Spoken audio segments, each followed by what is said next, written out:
Marseille, toute voile dehors. À partir de demain et jusqu'au 15 mai, la Rade phocéenne accueille la première des 9 étapes du championnat du monde de match racing. 12 équipes vont s'affronter à tour de rôle à bord de bateaux strictement identiques. Pour nous parler de cet événement, Coraline Jaunet du club organisateur, l'YCPR, et l'un des skippers en compétition, le breton Pierre-Antoine Morvan. Bonsoir à tous les deux. Bonsoir. Et merci d'être avec nous sur le plateau de Soleil en Sport. Une première question à vous, Coraline. Donc, vous faites partie effectivement du club de la Pointe Rouge, l'YCPR, qui reçoit cette manche française du championnat du monde de match racing. Alors le match racing, tout simplement, c'est quoi? Le match racing, déjà, c'est du bateau et c'est du 1 contre 1. Alors en général, on a entendu parler de l'America's Cup, cette grande course mythique depuis plus de 150 ans.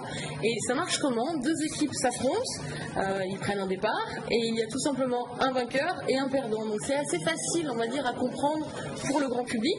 Ensuite, on rajoute pas mal de règles et ça, Pierre-Antoine pourra nous en parler un peu plus tard. Effectivement, on lui posera la question dans quelques instants. Pour ce qui est des règles, une particularité, ça se joue sur un bateau unique, le J80. Voilà, on le voit sur l'écran, le bateau fait 8 mètres à peu près.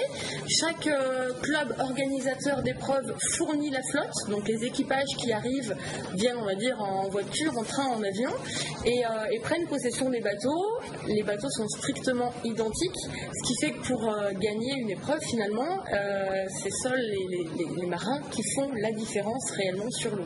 Et Pierre-Antoine Morvan, on sait quelque chose, puisque vous êtes le skipper de l'extrême team Morbihan. Qu'est-ce qui fait la différence lorsqu'on est justement en match racing? C'est le départ?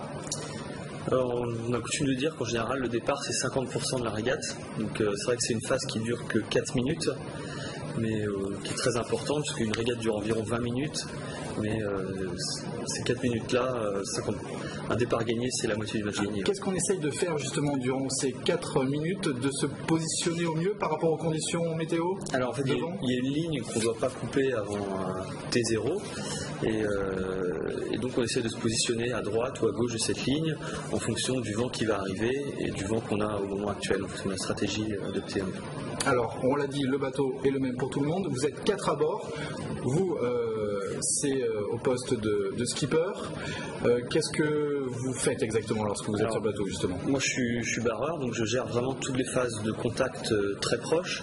Ce qu'on voit sur les images, parfois les bateaux sont à quelques centimètres les uns des autres. Donc là, il faut réagir très vite. Donc ça, c'est le barreur qui gère ces phases-là. Ensuite, juste à côté de moi, j'ai un tacticien qui règle la grand voile aussi. Donc lui, il gère justement, prévoit le vent à venir, etc. Donc gère le moyen terme et le long terme. Ensuite, on a un régleur. Donc lui, il s'occupe vraiment de faire marcher le bateau. C'est lui qui est responsable de la vitesse du bateau tout le temps. Voilà. Et ensuite, on a quelqu'un à l'avant qui est responsable pendant les départs du timing. Donc ça veut dire du temps qui nous reste avant d'aller à la ligne, parce qu'on n'a pas d'informatique, c'est vraiment l'humain qui fait la différence. Et il s'occupe aussi de changer les voiles en fonction du vent et de la direction du vent. Alors Coraline Jaunet, 12 bateaux, 12 teams en compétition. Il y a d'abord dans un premier temps une phase de poule, de qualification, si j'ai bien compris. Voilà, chacun va se rencontrer finalement un par un, histoire de se mesurer et vraiment de pouvoir avoir la chance de rencontrer tout le monde. À l'issue de ça, un match gagné est égal à 1 point, on le perd 0, on fait les totaux et on passera au quart de finale, demi-finale, finale. Ça, ce sera plus vendredi, samedi, dimanche. Ça dépendra des conditions météo, bien sûr. C'est la 3e année que Marseille accueille cette manche française du championnat du monde. Ouais, ça fait même 9 ans en fait que l'YCPR est vraiment très impliqué au niveau match racing, qu'on organise l'épreuve au niveau international. Et puis petit à petit, on s'est fait remarquer grâce au travail de Dimitri Deruel que vous avez eu récemment, du club aussi. C'est vrai qu'on a un président, vice-président, Christian et Jean-Louis qui sont très impliqués, des bénévoles qui sont là tout le temps et qui nous ont permis de sortir une épreuve de qualité au niveau sportif. Et finalement, l'entité championnat du monde a dit ok, on souhaiterait intégrer Marseille parmi les 9 étapes. Donc on est la seule étape française. Ce sera la 3e année en 2011. La ville de Marseille nous a suivis depuis 3 ans avec un budget qui nous permet d'accueillir ce type d'épreuve.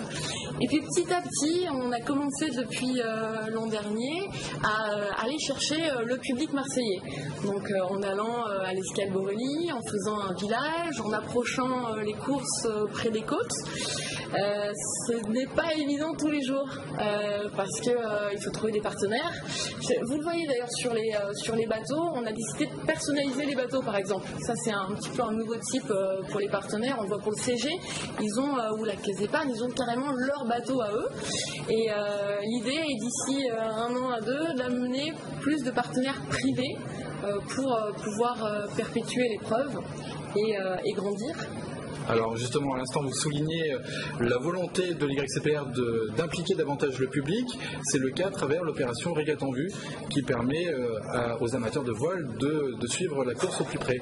Oui, Régate en vue, c'est une initiative de l'Office de la mer depuis pas mal d'années de finalement emmener le public gratuitement. Donc il suffit de s'inscrire et on affrète l'une des vedettes qui d'habitude va par exemple aux îles du Frioul et ça permet d'aller à quelques mètres des bateaux pour pouvoir suivre le spectacle plus près des courses.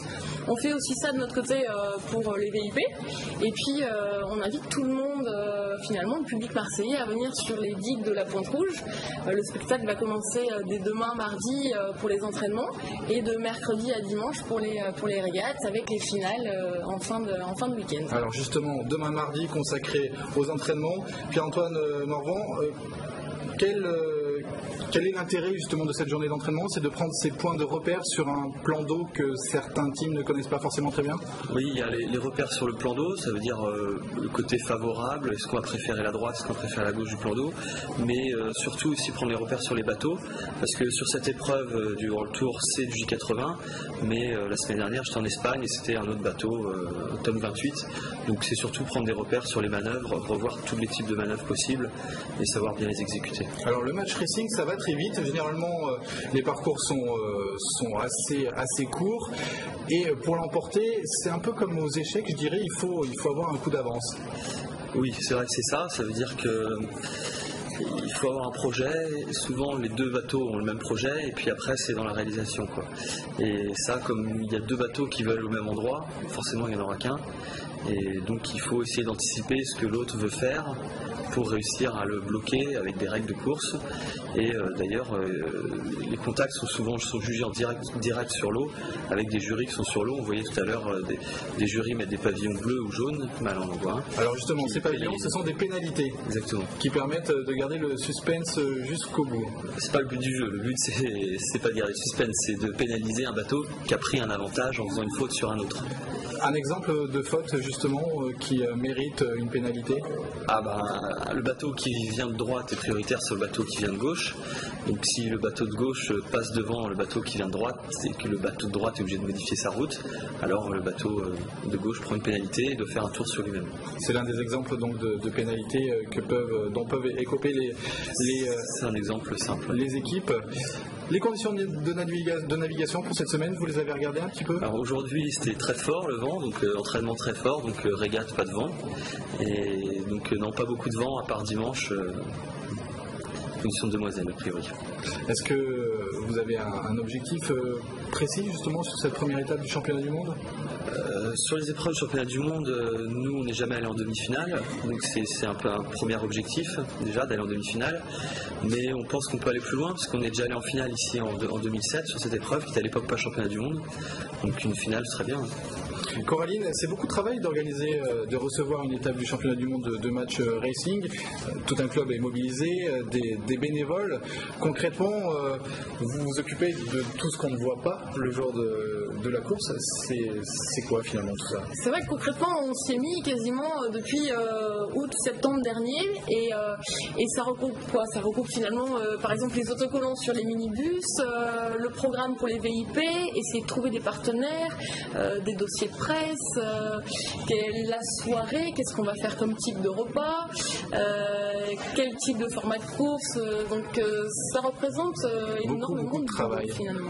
Alors on a évoqué tout à l'heure l'opération Régate en vue, la volonté aussi de faire courir les bateaux de manière assez proche de la côte, de la corniche en l'occurrence, qui est finalement une tribune naturelle ici à Marseille. Mais c'est pas seulement ça, c'est aussi la volonté de faire se rencontrer les skippers avec le public. Et il y a des choses qui vont être organisées autour de ça. Oui, alors on essaye de réfléchir au futur de l'épreuve et comment faire en sorte d'amener la voile proche du public, ce qui n'est pas évident. Alors c'est déjà mettre les régates très proches des côtes. On a pu faire naviguer les bateaux à quelques mètres des plages de l'Escale Borély l'an dernier. Ce ne sera pas le cas cette année. Quelques petits soucis malheureusement cette année avec la DTPM qui ne nous autorise pas à naviguer dans la bande des 300 mètres. Donc ça c'est un petit peu dommage, on a un gros pincement là-dessus pour nos partenaires qui pensaient avoir ça, pour le public qui sera finalement sur la digue, il faudra regarder un petit peu plus loin. Donc ça c'est un petit peu... le public pourra toujours se rendre à la fin des match race pour rencontrer les skippers, oui, et des séances de dédicaces. Et l'avantage c'est qu'après les courses on pourra justement rencontrer les skippers, faire des séances de dédicaces, leur poser des questions. Ils sont tous aussi gentils que Pierre-Antoine. Il y en a qui parlent anglais, portugais. C'est vrai qu'on a 8 nationalités différentes quand même sur les 12 skippers. Et l'avantage dans la voile, c'est que tout le monde est très ouvert, très open. Donc sans doute autour d'une bière. Mais le club est ouvert au grand public. Ce n'est pas un club privé. Donc n'hésitez pas à venir tout au long de la semaine. Tout le monde en sera très ravi. Voilà, et le spectacle sera effectivement au rendez-vous. Merci à tous les deux d'être venus sur le plateau de Soyons Sport pour nous présenter cette première étape du championnat du monde de match racing. Et rendez-vous sur l'eau, tout simplement. Merci. Direction à présent le 7 squash de Marseille dans le 8e arrondissement qui a accueilli ce week-end la 8e édition du challenge Nicolas Siri. 80 joueurs se sont affrontés, parmi lesquels les meilleurs français, à l'image du Marseillais Thierry Lincou et de l'Aixois Grégory Gauthier, respectivement numéro 6 et 8 mondial. Soyons Sport a suivi le tournoi pour vous. L'élite du squash français à Marseille ce week-end pour la 8e édition du challenge Nicolas Siri. Fer de lance de l'équipe de France, l'Aixois Grégory Gauthier et le Marseillais Thierry Lincou sont de la partie. Pour beaucoup des joueurs présents, participer à ce tournoi est d'abord une manière de penser à leurs copains du Pôle France d'Aix, décédé en 2003. C'est un challenge qui est très très important pour nous parce que Nicolas a joué avec nous en équipe, dans l'équipe de Marseille, en équipe de France Junior, c'était un de nos copains. Tous les joueurs viennent avec plaisir pour lui rendre hommage et pour honorer sa mémoire. Fidèle du challenge Nicolas Siri, l'ancien numéro 1 mondial Thierry Lincou retrouvait les terrains après 4 mois d'interruption en raison d'une blessure au genou. Un retour à la compétition doublé d'un peu d'appréhension. Mais le Marseillais n'a pas eu à attendre longtemps avant d'être rassuré sur ses sensations. Franchement, j'ai une bonne sensation, il y a des gros réglages, encore beaucoup de fautes. Physiquement, c'est pas trop mal, mais bon, encore un bon 25% de marge, je crois. Et voilà, mais bonne base. Et comme l'année dernière, Thierry Lincou est parvenu à se hisser en finale du challenge Nicolas Siri. L'autre finaliste attendu, l'Aixois Grégory Gauthier, bien sûr.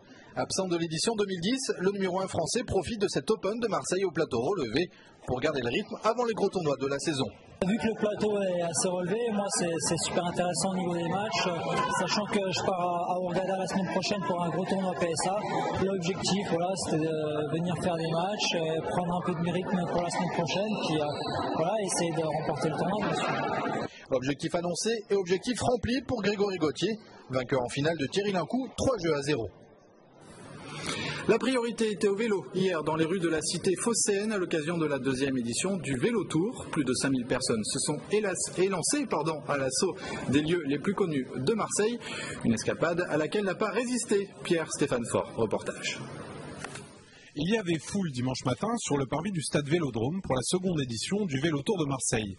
En famille ou entre amis, les Marseillais sont venus découvrir leur ville autrement. C'est très bon enfant, ludique et très agréable. Une détente. Un parcours surprenant de 16 km à travers la ville. 250 bénévoles mobilisés pour accueillir au total plus de 5000 participants. Madame Fernande nous explique le principe de cette manifestation. Le vélo-tour, c'est une balade familiale, on prend son temps. Donc, il faut bien respecter le code de la route. Je les encourage et puis après, je vais les retrouver à l'arrivée. Et là, ils ont des grands sourires, ils sont contents, ils ont passé une bonne journée. L'ambiance est donc à la fête et de nombreux participants se sont déguisés pour l'occasion. Le parcours commence par un passage au stade Vélodrome, rapide escapade au parc Borély, puis traversée en musique du tunnel du Prado pour finalement rejoindre le couvent Saint-Lazare. Petite visite des lieux avec le frère Lépiné.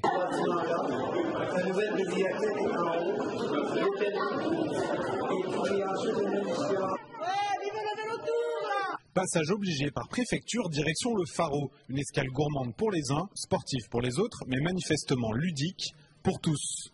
Des participants ravis de cette belle journée, bien loin des embouteillages marseillais. Voilà, Soyons Sport, c'est fini pour aujourd'hui. Je vous retrouve jeudi pour un nouveau numéro, mais tout de suite, place au coup de pouce. Delcem, bonne soirée. Soyons Sport avec la ville de Marseille.